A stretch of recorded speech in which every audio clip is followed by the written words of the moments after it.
말씀은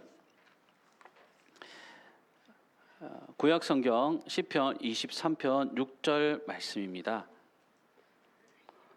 오늘 시편 23편도 우리 마지막 절이네요. 자, 시편 23편 6절 함께 찾으셔서 천천히 두 번 같이 합독하도록 하겠습니다. 구약성경 819쪽에 있고요. 시편 23편 6절 말씀 찾으신 줄 알고 제가 다 같이 한 목소리로 두 번 읽도록 하겠습니다. 시작. 내 평생에 선하심과 인자하심이 반드시 나를 따르리니 내가 여호와의 집에 영원히 살리로다. 아멘. 한 번 더. 내 평생에 선하심과 인자하심이 반드시 나를 따르리니 내가 여호와의 집에 영원히 살리로다. 아멘. 네. 우리나라에는 아직 좀 많이 없는데 이제 외국에 보면요, 사람이 죽었을 때 그 무덤에 이제 묘비를 세우는데 그 묘비에다가 그 사람의 일종의 마지막 유언과도 같은 문구를 새겨 놓는 경우가 종종 있어요. 묘지 그 사진 한 번만 띄워주시겠어요? 묘지에 보면 빼곡하게 적혀 있잖아요. 이름하고 출생연도, 사망연도하고 뭐 어떻게 살았다 뭐 간단하게 적기도 하고 그 사람이 본인이 남기고 싶었던 유언의 말을 그 묘비에다가 새겨 넣기도 해요. 그래서 그걸 묘비문이라고 부르는데 특히 유명한 사람들이 그 묘비에 남긴 문구들을 있는데 많은 이들에게 회자되는 그 묘비명이 있어요. 문구가 있는데 제가 대표적인 것들 몇 가지만 소개해드리면요. 여러분 그 얘기 들어보셨죠? 아는 것이 힘이다. 많이 들어보셨죠? 프란시스 베이컨이라고 하는 철학자가 한 말인데 아는 것이 힘이다. 이 말이 어디에 있냐면요. 프란시스 베이컨 묘비에 있습니다. 프란시스 베이컨의 묘비에 보면 그 묘비에다가 그 자기 이름 밑에 아는 것이 힘이다 이렇게 적어 놓았다고 해요. 그만큼 죽어가면서까지 죽음 이후에까지 남기고 싶은 명언이었다라는 것이죠. 또 우리가 잘 아는 그 소설가 어네스트 해밍웨이 아시죠? 노인과 바다. 그 해밍웨이의 묘비명은 묘비문은 뭐라고 적혀 있냐면요. 일어나지 못해 미안합니다. 라고 재미있게 위트 있게 죽었으니까 못 일어날 것 같아서 다시 못 일어나서 죄송합니다. 라고 그렇게 적어 놓기도 했고요. 강철왕인 앤드류 카네기 묘비에는 아주 명언 같은 문구가 실려 있습니다. 뭐라고 적혀 있냐면 자기보다 훌륭한 사람들을 곁에 모으는 기술을 가졌던 사람이 여기 잠들다. 좀 대단히 좀 뭔가 있어 보이는 말이죠. 자기보다 훌륭한 사람들을 곁에 모을 수 있는 그런 기술을 가진 사람이 여기 잠들다라고 그렇게 앤드류 카네기의 묘비명에 적혀 있다고 합니다. 근데 이제 이게 좀 좋은 명언만 적혀 있는 게 아니라요. 재미난 위트 있는 자신의 죽음을 또 아주 이렇게 유머로 승화시키는 그런 묘비문도 있어요. 제가 하나 찾아보니까 이 1925년에 노벨 문학상을 받은 이제 영국 아일랜드의 작가인 조지 버나드 쇼라는 사람이 있거든요. 이 사람이 우리나라에는 잘 모르는데 영국 쪽 이쪽에는 대단히 유명한 작가입니다. 근데 이 작가인 버나드 쇼가 이제 자기 묘비명에 이렇게 적어놨대요. 화면에 띄워주시겠습니까? 우물쭈물하다가 내 이럴 줄 알았다. 묘비명에 그러니까 영어로 뭐 이렇게 적혀 있는데 그 우리나라식으로 풀이하면 자기가 죽을 때 돼가지고 아이고 우물쭈물하다가 지금 와가지고 아이고 벌써 죽을 때가 됐네. 이럴 줄 알았다. 이렇게 스스로에 대해서 유머 있게 자신의 죽음을 좀 뭔가 아쉬워하면서 잘 준비할 걸 이렇게 후회 가득한 문구를 자기 저게 진짜 조지 버나드 쇼의 묘비거든요. 영어로 그렇게 적혀 있어요. 우물쭈물하다가 내 이럴 줄 알았다라고 그렇게 적어놨다고 합니다. 자, 여러분은 그러면 인생을 마무리하는 마지막 순간이 왔을 때 여러분의 묘비에 어떤 글이 새겨지길 원하십니까? 조지 버나드 쇼처럼 이럴 줄 알았다라고 적으실 분 혹시 없으실까요? 생의 마지막 순간이 딱 되었을 때 지나온 자신의 삶을 돌아보면서 과연 우리는 어떤 말을, 어떤 고백을 남기기를 원하시냐는 거죠. 전 오늘 우리가 함께 읽었던 이 다윗의 시편에서 마치 다윗의 마지막 유언과도 같은, 그래서 어쩌면 만약에 다윗의 묘지가 있었다라고 하면 그의 묘비문으로 새겨졌을 만한 그 아름다운 마지막 고백을 함께 읽어보았습니다. 그리고 이 고백의 문구를 우리가 함께 같이 이 시간 살펴보면서 우리도 생애 마지막에 남길 수 있는 믿음의 고백을 준비할 수 있는 시간 되기를 주의 이름으로 축원합니다. 자, 시편 23편 마지막 시간으로 가보겠습니다. 6절 말씀, 우리가 읽은 마지막에 6절 말씀은요, 다윗이 그의 평생의 끝까지, 정말 마지막까지 붙들고 살았던 두 가지의 확신을, 다윗의 두 가지의 확신을 이 6절이 담고 있습니다. 두 부분으로 나뉘잖아요. 그게 바로 두 가지의 다윗의 확신입니다. 무엇을 확신했는가 하나씩 볼게요. 첫 번째로 다윗은 이렇게 확신합니다. 내 평생에 선하심과 인자하심이 반드시 나를 따를 것이다 라고 다윗은 확신했습니다. 내 평생에 선하심과 인자하심, 하나님의 선하심과 하나님의 인자하심이 반드시 나를 따를 것이다. 아름다운 말이죠.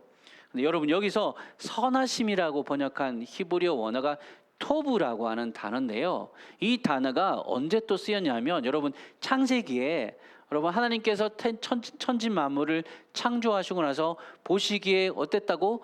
좋았더라라고 하셨잖아요. 그 말이 토브예요. 그러니까 하나님 보시기에 좋았더라, 이게 선함이에요. 토브라는 단어입니다. 그리고 오늘 이 시편 23편 6절에도 그 토브가 똑같이 쓰여졌다는 겁니다. 하나님이 우리를 보시고 마음에 들어 하시고 선하게 대해 주신다. 그게 바로 오늘 본문의 선하심이란 말에 담겨져 있는 의미인 거죠. 또 그 다음 나오는 인자하심. 이 인자하심은 이 해당하는 히브리어 단어가 우리가 자주 들어보셨을 거예요. 헤세드라는 단어입니다. 헤세드라는 말 자주 들어보셨죠? 구약 성경에서 하나님의 사랑, 또 하나님의 인자하심, 이런 식으로 여러 가지 긍휼하심, 여러 단어들로 표현되어지는데, 헤세드는 한마디로 말해서 언약적 사랑을 뜻하는 단어입니다. 이게 무슨 말이냐면요, 언약적 사랑이라는 것은 우리의 상황이나 모습이 어떠하든지 하나님이 사랑하시기로 선택하고 결정하고 약속하셨기 때문에 변함없이 늘 동일하게 사랑해 주시는 것, 신실하게 사랑해 주시고 돌봐주시는 것, 이게 바로 헤세드의 사랑입니다. 토브와 헤세드, 선하심과 인자하심, 그것이 항상 다윗 그의 삶을 늘 따라다녔다라고 하는 것이에요. 사랑하는 여러분, 우리가 어때요? 살아가면서 각박하게 살아가는 이런 세상 속에서 누군가가 나에 대해서 선하게 대해주고 누군가가 나를 사랑으로 도와준다면 그게 얼마나 참 큰 힘이고 위로가 되는 줄 여러분 아시죠? 삶이 참 각박하잖아요. 모두가 다 자기 살 길 찾느라고 바빠가지고 다른 사람 주변을 돌아볼 여유가 없는 그런 세상에서 누군가는, 어떤 이는 나에 대해서 선하게 또 인자하게 대해준다라는 거, 그것만 우리가 기억할 수만 있어도 참 마음이 위로가 된다는 거죠. 여러분 어때요? 처음 우리가 젊었을 때, 처음 사회에 나왔을 때 만약에 직장을 갔다든지 일을 시작했는데 보통 그런 자기 바로 위에 직급의 사람을 선임이라고 부르잖아요. 군대에서든 직장에서든 좋은 선임 만나면 그게 참 복인 거예요. 안 좋은 선임 만나면 일도 제대로 가르쳐 주지도 않고 막 화만 내고 똑바로 안 한다고 빨리빨리 알아서 잘 하라고 하지만, 좋은 선임 같은 경우는 옆에서 도와주고 실수하더라도 그럴 수 있어, 처음엔 나도 그랬어 라고 하면서 이해해주고 품어주는 그런 사람 만나면요, 정말 나를 선하게 또 인자하게 대해주는 그런 사람 만나면 마치 삶에서 천군만마를 얻은 것 같은 그런 힘을 받잖아요. 다윗도 마찬가지입니다. 다윗은 지금 바로 하나님이 그와 같이 선하시고 인자하심으로 자신의 삶에 함께 해주셨고, 또 앞으로도 평생에 쭉 계속 함께 하실 거라고 확신 있게 고백하고 있는 겁니다. 그게 바로 이 다윗의 삶을 지탱해주는 아주 중요한 두 가지 큰 확신 중에 하나였던 것이에요. 특별히 여러분 오늘 본문에서요, 다윗이 뭐라고 표현했냐면 선하심과 인자하심이 반드시 나를 따르리니 라고 고백했습니다. 선하심과 인자하심이 나와 함께 한다라고 고백한 게 아니라요, 따르리니라는 표현을 썼어요.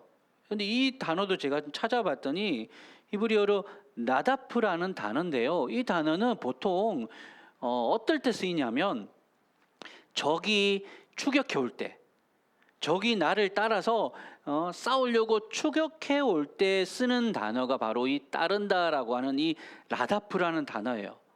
그러니까 좀 부정적인 의미예요. 다윗으로 치면 다윗이 어때요? 젊었을 때 사울 왕에게 쫓겨 도망자 생활을 했잖아요. 사울 왕의 군사들이 다윗을 잡으려고 오랫동안 끈질기게 다윗을 광야이든 풀숲이든 어디든 추적하고 끈질기게 따라다니는 거. 그게 바로 라다프거든요. 근데 그 단어를 지금 하나님이 선하심과 인자하심으로 나를 따른다, 나를 추격한다라고 그렇게 지금 표현한 거예요. 부정적인 의미를 가진 단어를 다윗은 지금 재밌게도 뒤집어 가지고 악한 것들이 그를 추적하는 게 아니라 하나님의 선하심과 인자하심이 끝까지 나를 추적한다, 끝까지 나를 따라 붙는다 라고 그렇게 표현하고 있는 겁니다. 좋은 게 나를 따라다닌다는 거예요. 정말 좋은 게 언제까지? 끝까지. 다윗의 말을 따르자면 평생에, 그리고 절대로 반드시 무조건 나를 따라다닌다 라고 그렇게 강한 확신을 담은 단어들을 오늘 사용해서 하나님의 동행을 표현하고 있는 겁니다. 사랑하는 여러분, 기억하십시오. 우리 하나님은 이와 같이 그냥 한 번 택하시고 한 번 사랑하셔서 구원하여 불러주신 자라면요, 그 어떤 일이 있어도 절대로 포기하지 않으시고 책임져 주신다라는 겁니다. 우리를 한번 선하게 대해 주시고 선대하시고 우리를 사랑하시기로 결정하신 하나님은요, 그것에 대해서 절대로 마음을 바꾸시지 않습니다. 뭐라고 합니까? 내 평생에 반드시 결단코 나를 따라 추격하겠다는 의미까지 써가면서 하나님은 그 사랑을 우리에게 표현하시고 다윗이 그 사랑을 깨달았기 때문에 이렇게까지 고백하게 된 것입니다. 죽음 같은 사랑이라고 아가서에도 그렇게 나오거든요. 사랑은 죽음같이 강하고 죽음조차도 끊을 수 없는 그 강력한 사랑으로, 끈질긴 사랑으로 절대로 우리를 포기하지 않고, 설령 우리가 하나님의 손을 마치 잘못해서 놓쳐버리든지, 우리가 설령 잘못해서 무너지고 깨어지고 망가지고 부패하고 낙심하고 죄에 그냥 완전히 찌들어서 삶을 엉망진창으로 만들어버릴지라도 우리 하나님 그 실패의 진창 속에서도 다시금 선하심과 인자하심으로 우리를 건져내시고 다시 바로 세워주시는 줄 믿으시기 바랍니다. 영국의 프랜시스 톰슨이라고 하는 시인이 있어요. 이 시인이 정말 인생에 많은 부모님의 기대 속에서 그렇게 자라다가 철저하게 인생의 실패를 경험하거든요. 되고자 하는 모든 것들이 다 안 됐어요. 의사가 되려고 하는 실패하고 군인이 되려고 하다 실패하고 다 실패하다 보니까 자기 인생에 대해서 의지를 잃어버렸어요. 그래가지고 마약 중독에다가 정말 시궁창 같은 삶으로 떨어지거든요. 근데 거기서도 끝까지 그를 포기하지 않는 하나님의 사랑을 경험하고 다시 회복합니다. 그리고 나서 시를 한 편 썼는데요. 그 시의 이름이 뭐냐면 천국의 사냥개, The Hound of Heaven이라고 시를 썼어요. 천국의 사냥개, 이게 무슨 의미냐면, 여러분 사냥개가 어때요? 한번 이제 목표물을 딱 잡으면, 지목하면 주인이 사냥개 보고 저기 토끼를 잡아 이러면 한 번 딱 지목하면요, 그 짐승이 잡힐 때까지 어때요? 끝까지 따라 붙습니다. 끈질기게 따라 붙고 끝까지 따라 붙어서 그 목표물을 잡을 때까지 포기하지 않아요. 그러니까 하나님의 사랑과 은혜가 마치 천국의 사냥개처럼 우리를 나쁜 쪽이 아니라 좋은 쪽으로 끈질기게 붙어간다라는 의미로 이 시를 썼다는 겁니다. 그래서 존 스토트라고 하는 유명한 신학자가 이 시를 보고 감명 깊어가지고 자기 그 회심을 고백할 때, 나는 절대로 자격 없는 사람인데 이 천국의 사냥개 되신 하나님의 은혜가 나를 변화시켰다라고 이 프랜시스 톰슨의 시를 인용해서 고백한 적이 있습니다. 사랑하는 여러분, 우리는 변변치 못해서 늘 믿음대로 살지 못할 때가 많지만 그럼에도 불구하고 우리를 향하신 그분의 사랑과 은혜는 절대 변함이 없이 굳건할 뿐만 아니라 끝까지 어떤 일이 있더라도 포기하지 않고 끝까지 우리의 삶을 지켜주시고 끝까지 오늘 본문처럼 반드시 나를 따라 붙는다라는 표현처럼 끝까지 나를 따라서 끝끝내 찾아내시고 살리시고 세우시고 은혜로 충만하게 채워주시는 줄을 우리가 믿는 믿음 가지고 살아갈 때 우리는 절대로 흔들리지 않을 것입니다. 그래서 고린도후서에서 바울이 이렇게 고백했어요. 고린도후서 1장 8절 말씀인데요. 화면에 띄워주시고 한 목소리로 같이 한번 읽어보겠습니다. 시작. 주께서 너희를 우리 주 예수 그리스도의 날에 책망할 것이 없는 자로 끝까지 견고하게 하시리라. 아멘. 우리는 책망할 게 많은 사람이잖아요. 부족한 사람이잖아요. 그런데 주님께서 우리를 마지막 날에 하나님 앞에 섰을 때 책망받을 것이 없는 자로 어떻게 해요? 끝까지 얼마만큼 견고하게 세워주신다라고 하는 것입니다. 오늘 또 이 일을 위해서 우리 삼위 하나님께서 지금도 움직이고 계시고 역사하고 계십니다. 그리스도께서 오늘도 그 선하심과 인자하심으로 우리의 삶을 늘 복돋아 용기 주시고 위로해 주실 뿐만 아니라 또 성령 하나님께서는 우리 안에서 말할 수 없는 탄식으로 우리를 위해서 중보하시고 악한 길에 빠지지 않도록 보호해 주시고요. 더 나아가서 저 성부 하나님께서는 변함없으신 신실하신 은혜의 빛으로 우리의 삶을 비춰주고 계십니다. 성부와 성령과 성자 이 삼위 하나님께서 우리의 구원을 위해서 지금도 포기하지 않으시고 일하고 계시기에 우리가 그 확신 속에 든든히 서게 될 때 그 어떤 것도 우리를 미혹하거나 무너뜨릴 수 없음을 믿습니다. 아멘. 그 은혜를 더욱 굳게 의지하시고 날마다 이 다윗의 고백처럼 내 평생에 하나님의 선하심과 인자하심이 끝까지 끝끝내 나를 따라 붙어서 나를 정복하고 나를 변화시키고 나를 이끌어 세워 주실 줄로 믿고 고백하는 저와 여러분 우리 모두가 되시기를 주님의 이름으로 간절히 축원합니다. 이게 첫 번째 다윗이 가졌던 확신이고요. 이제 두 번째로 다윗이 붙들었던 확신. 자, 봅시다. 둘째는 뭐냐면 내가 여호와의 집에 영원히 살 것이다. 내가 여호와의 집에 영원히 살 것이다. 오늘 보면 마지막에 다윗이 살 것이다, 살겠다라고 고백할 때 이때도 특별한 히브리어가 쓰였어요. 여기서 살 것이다라는 단어가 쓰여진 단어는 히브리어로 슈브라고 하는 단어인데 아까 선하심은 토브라는 단어잖아요. 비슷한데 의미가 달라요. 슈브라는 단어인데 이게 여러분 재밌는 거는요. 우리가 앞에 시편 23편의 3절을 보실 때 3절 내 영혼을 소생시키시고 했잖아요. 그때 이 소생시키시다라는 게 어떤 의미인지 제가 여러분 말씀드린 거 기억나세요?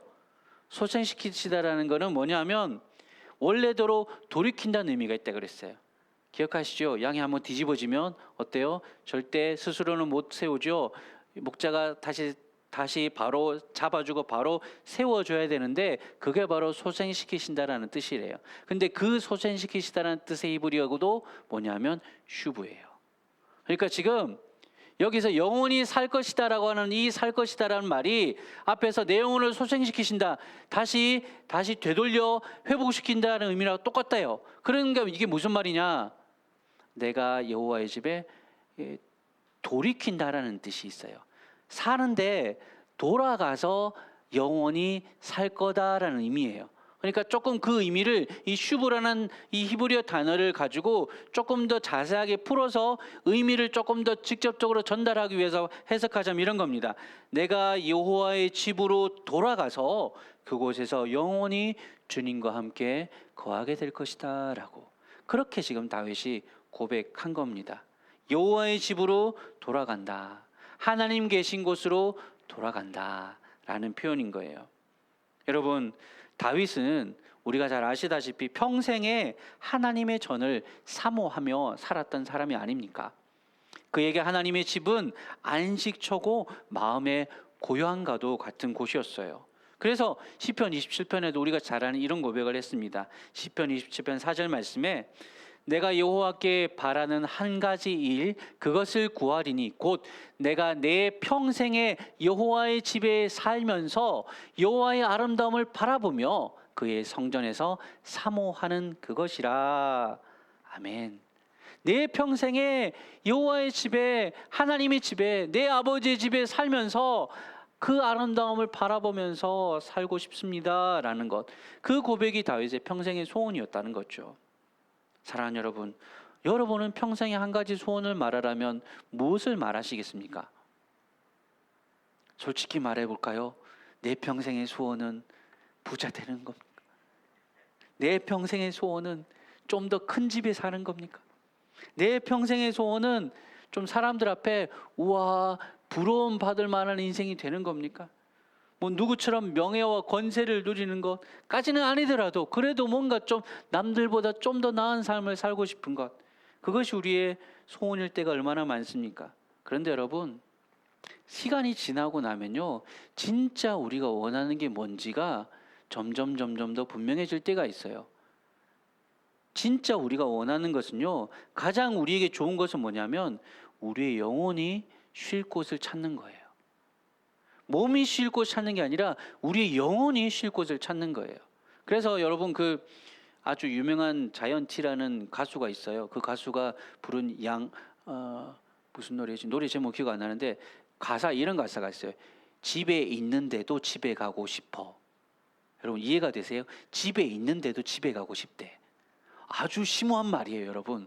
여기서 처음에 말한 집에 있는데도라고 그 집은 물리적인 공간이 있는 집이고요. 두 번째로 집에 가고 싶다 할 때 그 집은 뭐냐면 마음의 안식지를 뜻해요. 그 마음의 안식이 없으니까 집에 있는데도 뭐예요? 집에 가고 싶다. 우리가 보통 집에 가고 싶다 이런 말은 뭐냐면 진짜 집에 가고 싶다는 뜻도 있지만 정말 쉴 곳, 내가 좀 마음 편하게 쉴 수 있는 곳으로 가고 싶다라는 의미가 담겨 있지 않아요. 오늘 다윗에게는요, 그렇게 자기가 돌아가고 싶고 쉬고 싶은 곳이 바로 하나님의 임재가 있는 여호와의 집이었어요. 오늘 하나님의 자녀된 우리 모두에게도 내 평생의 소원이 하나님이 영원히 우리와 함께 하시는 그곳, 그 본향, 천국에 돌아가는 것이라고 고백할 수 있게 되기를 간절히 원합니다. 돌아갈 집이 있는 사람과 그렇지 못한 사람과는요, 삶에 있어서 질이 차이가 납니다. 여러분, 그렇지 않아요? 내가 조금만 견디면 힘들고 어렵지만 내가 그래도 조금만 견디면 집에 갈 수 있다라고 생각하는 사람하고 아무리 애써도 나는 돌아갈 곳이 없다라고 생각하는 사람하고는 차이가 있을 수밖에 없어요. 그렇지 않아요? 제가 군대에 있는데 군대 갔을 때 제가 군 생활을 30개월을 했거든요. 근데 제 군대에 있을 때 같이 근무하는 병사들 중에 방위들이 있었어요. 걔들은요 출퇴근하거든요. 아침에 출근해서 저녁에 퇴근을 해요. 걔네들은 저녁이 되면 돌아갈 집이 있으니까 일이 고되지가 않아요. 좀 고되더라도 조금만 참으면 퇴근하면 돼라고 하잖아요. 그런데 우리 같은 30개월을 복무해야 되는 군인들은요 어때요? 퇴근해도 집이 아니라 내무반을 가야 되잖아요. 그러니까 돌아갈 곳이 없는 사람 같아요. 그럼 이제 달라요. 삶을 대하는 태도가 달라요. 위기를 대하는 그런 마음의 자세가 달라지더라는 것입니다. 사랑하는 여러분, 우리가 예수 그리스도의 은혜로 구원받아 하나님을 아버지라고 고백하는 순간 우리에게는 영원히 돌아갈 본향이 생기는 줄로 믿으시기 바랍니다. 아버지의 집이 바로 이제 내 집이 되는 거예요. 천국이 그냥 TV에 나오고 책에 나오는 그런 곳이 아니라 나하고 상관 있는 곳이 되는 겁니다. 우리 집이 되는 거예요. 예수 그리스도께서 우리를 구원하신 그 순간 그 예수님의 집이 바로 우리 집이 되는 것입니다. 그리고 그 집은 예수님께서 우리를 위해서 예비하시고 우리를 장차 인도하셔서 데려갈 것이라고 약속해 주신 장소입니다. 요한복음 14장 1절에서 3절 말씀 우리 화면에 띄워주시고, 좀 길지만 천천히 한번 같이 읽어보겠습니다. 시작. 너희는 마음에 근심하지 말라. 하나님을 믿으니 또 나를 믿으라. 내 아버지 집에 거할 곳이 많도다. 그렇지 않으면 너희에게 일렀으리라. 내가 너희를 위하여 거처를 예비하러 가노니 가서 너희를 위하여 거처를 예비하면 내가 다시 와서 너희를 내게로 영접하여 나 있는 곳에 너희도 있게 하리라. 아멘. 이게 보통 장례식 때 많이 선포되는 말씀이지만요, 장례식 때가 아니라 평상시에 일상에서 우리가 늘 붙들어야 되는 말씀 중에 하나라고 믿습니다. 주님이 우리를 위해서 예비하신 곳이 있으시다는 거예요. 주님이 우리를 위해서 죽으시고 부활하셔서 우리를 새 생명으로 이끄셔서 장차 우리가 살 집을 마련해 놓으셨다라고 합니다. 뭐 어떤 곳일지 우리가 한번 상상해 보신 적 있으십니까? 천국에서 내가 살 집, 주님께서 너희를 위한 거처를 예비해 놨다라고 말씀하시는데 그 거처가 어떤 곳일까요? 막 집에 막 방이 막 10개 막 이런 곳. 예? 우리 집 애들은 자기 방이라도 한번 갖고 싶은 그 소망에 호시탐탐 지금 막 얘기를 하는데, 방이 막 10개, 20개 막 있는 집, 예?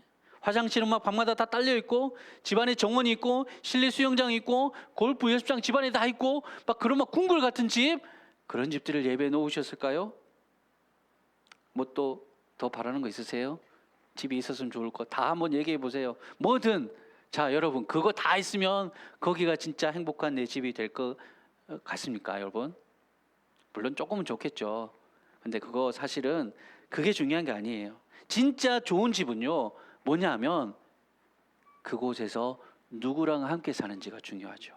아무리 의리의리한 궁궐에서 원수랑 같이 살아봐요. 어떨까요?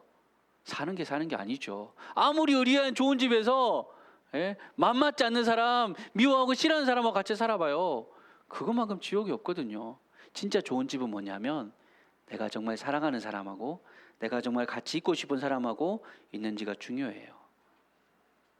오늘 좀 노래 얘기를 많이 하는데요, 여러분 모두 다 아시는 그 노래 있잖아요. 저 푸른 초원 위에 구름 같은 집을 짓고 사랑하는 우리님과 어떻게 해요? 한 백년 살고 싶네. 자, 그 다음 모르는 것 좀 쳐다보지 마시고, 자, 그 다음 가사가 어떻게 되죠? 멋쟁이 높은 빌딩 의시되지만, 그 다음에 유행 따라 사는 것도 제멋이지만 반딧불 초가집도 누구? 님과 함께. 님과 함께 같이 산다면. 저는 설교 준비하면서 다시금 이 노래를 되새겨 묵상해 보다가 참 성경적이다라는 생각이 들었어요.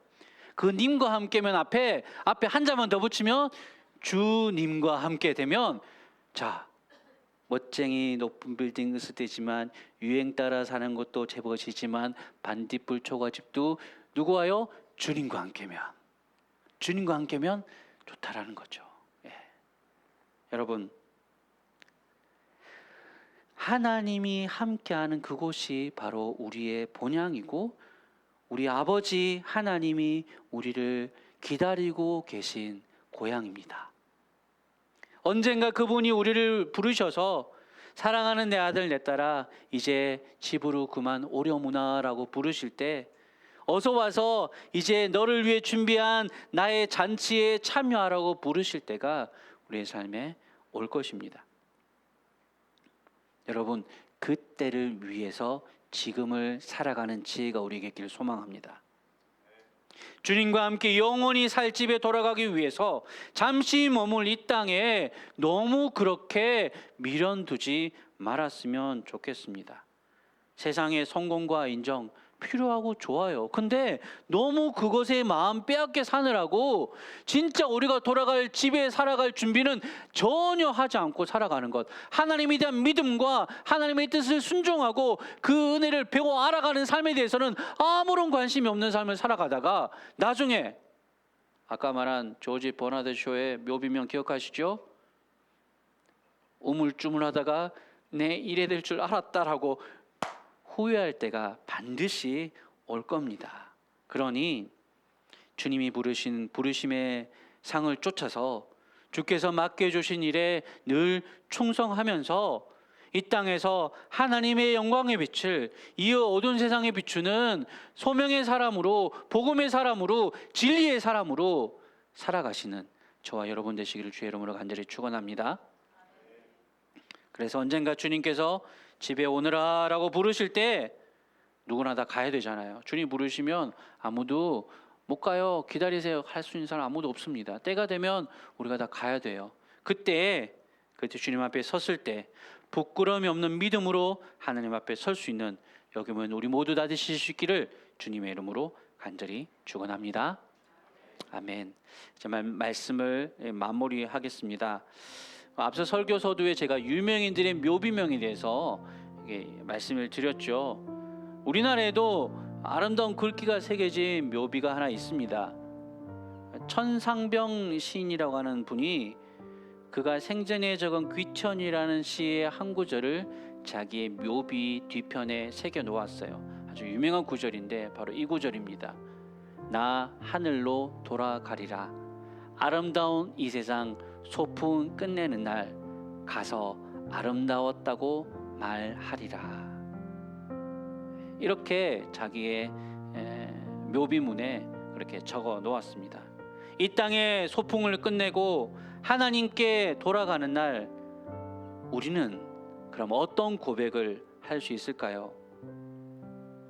하나님, 주님께서 보내신 이 인생에서, 이 인생의 순례길에서 여호와 하나님이 내 목자가 되셔서 제 삶이 부족하지 않았습니다. 내 평생에 목자 되신 주님의 선하심과 인자하심이 나와 함께 하셔서 여기까지 이끌어 주셔서 주님, 저는 정말 감사한 것밖에 없습니다 라고 그렇게 고백할 수 있었으면 좋겠습니다. 말씀을 준비하면서 계속 귓가에 떠나지 않고 자꾸 이렇게 울리던 오래된 복음송이 하나 있었어요. 그게 바로 예수 인도하셨네 라는 찬송입니다. 1절 가사가 이렇게 나옵니다. 내 인생 여정 끝내어 강 건너 언덕 이를 때 하늘문 향해 말하리 예수 인도하셨네. 매일 발걸음마다 예수 인도하셨네. 나의 무거운 죄짐을 모두 벗고 하는 말 예수 인도하셨네. 우리의 삶이 맞춰지는 그때 예수 인도하셨네. 이 고백의 찬양이 우리의 마지막 가는 길에 아름답게 울려 퍼지게 되기를 간절히 소망합니다. 이 찬양의 고백 시간 같이 함께 부르시면서 하루하루 그렇게 예수 인도하심 따라서 선한 목자 되신 예수님께서 나를 선하심과 인자하심으로 인도해 주실 줄 믿고 한 주간도 주님과 동행하며 살겠다고 결단하며 이 고백의 찬양을 주님 앞에 같이 올려드리겠습니다.